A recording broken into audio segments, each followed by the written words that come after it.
What's going on, everybody? Welcome back to a little Jays talk. Sorry about my absence lately. I've been busy with some work stuff. Haven't really had time to make a bunch of videos. Still been watching all the games. Still been following along, talking to a lot of you on Twitter and things like that. But yeah, just haven't had time to make some videos, so apologies for that. So, midway recap of the Blue Jays season so far. Just wanted to give a brief thought, where the Jays are at, what surprised me, what's been expected, and how I see this trade deadline going, as that's the big thing on everyone's mind right now, is who are we going to add, how aggressive are we going to be, can we win this division, things like that. So you'll see here after 86 games, Toronto Blue Jays 48-38, tied with the New York Yankees. A month ago, this seemed impossible. Blue Jays are getting it done every which way. The bullpen carried us at times this year. The starting rotation had a stretch there where they were letting up, 1, 2, 3 runs a game, and we weren't giving them run support. And we're just finding ways to win. Some days it's the starting pitching. Some days it's the bullpen. When the bullpen's been slacking lately, the offense has carried the team. They're just a well-rounded team right now. They never give up on a ball game. It doesn't matter what inning it is. If they're down, they find a way to battle back, and they are winning more than they're losing. It's tremendous stuff right now, and the contributions are all over the place. It's not Vladdy Guerrero Jr. leading the team with 30 home runs and all these RBIs and, going nuclear on us. It is Davis Schneider's looked really good lately. Miles Straw has been a fantastic role player. Tyler Heineman, we all know what he's done throughout this year. Alejandro Kirk, of course, George Springer. Bo Bichette's been out for this New York Yankees series, and yet we're one of the first three, and we're on the verge of sweeping them. With Varsho out, with Santander out, with, Scherzer's missed a bunch of this season, and it's just been next guy up, and it's been phenomenal stuff. It's been a 26-man effort, and how many games have we seen where the lineup gets posted and everyone's in the comments saying, this isn't a major league lineup, this wouldn't even pass in Buffalo, this is the worst thing I've seen ever. Jimenez is batting cleanup, Jimenez is batting leadoff, Davis Schneider being in there like I mentioned, and the Blue Jays go out there and put up 7 or 8 runs or 5 runs and win a game against a Max Fried, against a Spencer Strider, against a Schwellenbach, against a Garrett Crochet. They've beat so many of these good pitchers in our bullpen games, in games when we had no business winning when you looked at the lineup being rolled out there.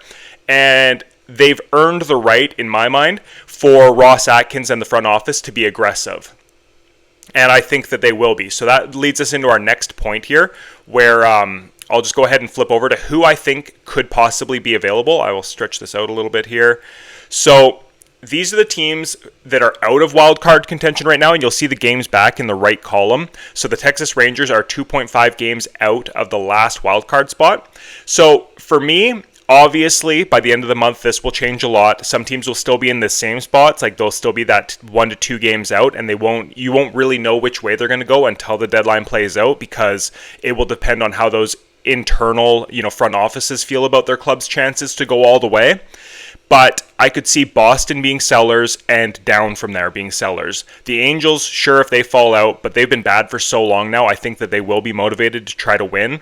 Texas, just given that they have DeGrom, given the Semien contract on there and all that, they don't have a lot of financial flexibility. I don't think they'll be looking to take on salary, but they could be adders in some capacity.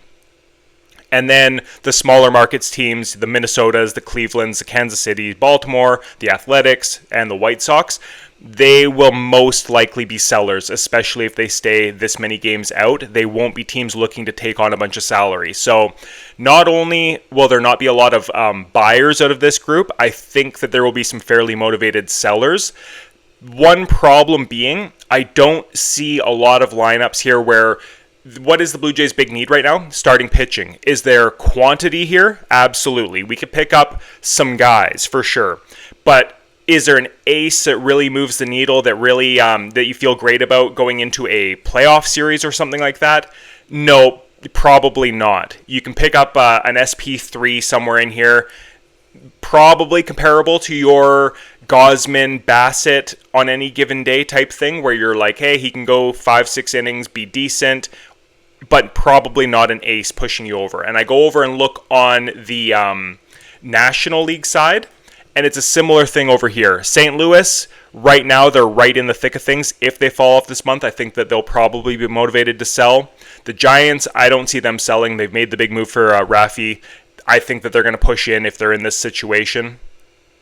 But below them, the Reds, hard to say where they'll be. The Diamondbacks, a lot of good assets there, a lot of expiring deals. I think if they don't make a run here in this next couple of weeks, they will be selling off. Suarez at third base, Naylor at first, Merrill Kelly, Zach Gallen. Maybe you can get some of their bullpen pieces. Shelby Miller's over there. So they've got some very intriguing pieces, and I think even if they don't do a full-on teardown, even if they try to stay somewhat competitive, they're a team that you could probably go and try and line up with and fill a need, either a starting pitcher or a power bat or something like that, because they aren't the biggest of spenders, and they did take on that Corbin Burns money, so they're a team that will be very interesting to watch for me.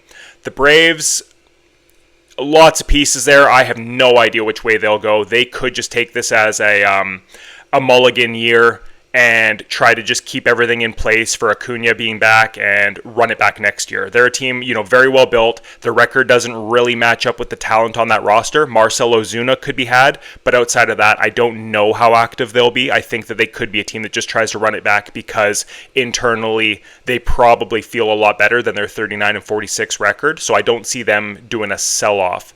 Marlins, everyone's been talking about the Sandy Alcantara and Edward Cabrera, the two probably guys that you could project as an ace. So every team is going to be in on them. We've heard the Cubs are in on them. We've heard the Blue Jays will be in on them. We've heard basically every single playoff team will be after those two, so the price will be steep. And those are the only obvious high upside caliber arms that I see as truly being available. And even then, I don't know. Miami's been playing really good lately. I think they've won 8 out of their last 10 or so. They had a pretty lengthy winning streak that just snapped. So even on their side of things, they're not overly motivated to sell. They don't have any expiring deals in that group. They've got some control over Sandy. They've got some control over Cabrera. I've heard Stowers is available in the outfield, but that doesn't make a ton of sense either unless they get blown away by an offer. So again, the SP1 that we need, I don't know where that will come from. Paul Skeens on Pittsburgh, I don't think he'll be traded at all. I don't think that the Blue Jays have what it takes to get Paul Skeens. The Nationals, maybe they trade Mackenzie Gore, but even then, they're building something really good there with Wood and Hassel be coming up, Cruz, all those guys that they've got over there. They've got Mitchell Parker, they've got Gore, they've got some good starting pitching. I don't see them tearing it down. So when I hear an SP1 as being a big need for the Blue Jays, I don't see how we're going to acquire that at the deadline. I think we're going to go for the other names that we've heard rumored around, like the Mitch Keller off of the Pirates. I think it'll be that SP3 type thing where it's a guy that helps you get into the playoffs and that you can run out there and you think has the upside to put up a really good playoff performance, but isn't one of the guaranteed guys. Because, I just don't think that arm will be available out there at a price that makes sense for the Jays at this current time. And that's unfortunate, but how I think I see them pivoting is going with the bat option and then focusing on the bullpen. So they are going to spend the assets, but I don't see them going all in on the starting pitching side of things. I see it as a Bednar from Pittsburgh maybe, or just somebody of that ilk who's had a bit of late game experience, has the stuff, and then we'll go from there. And then on the hitting side of things, you could see like a Suarez from the D-backs. A lot of people will be on him. He's having a tremendous year. He hits a ton of power. Naylor, also on the Diamondbacks, is another name that's been thrown around a lot. He's a guy that would look great coming back to Canada, look great in a Blue Jays uniform. Isn't a perfect fit from a roster construction point of view, but we have so many versatile players with the Addison Bargers, with the Ernie Clements, with the Andres Jimenez. I know Andres Jimenez is predominantly going to be our second baseman, but I'm just saying he has the flexibility to play around the infield. You've got shuffling ability there. You've got guys that you can bump to the outfield. You've got guys that you can DH if you need, like George Springer and all that stuff. So there's a fit there if they want to get creative with the lineup.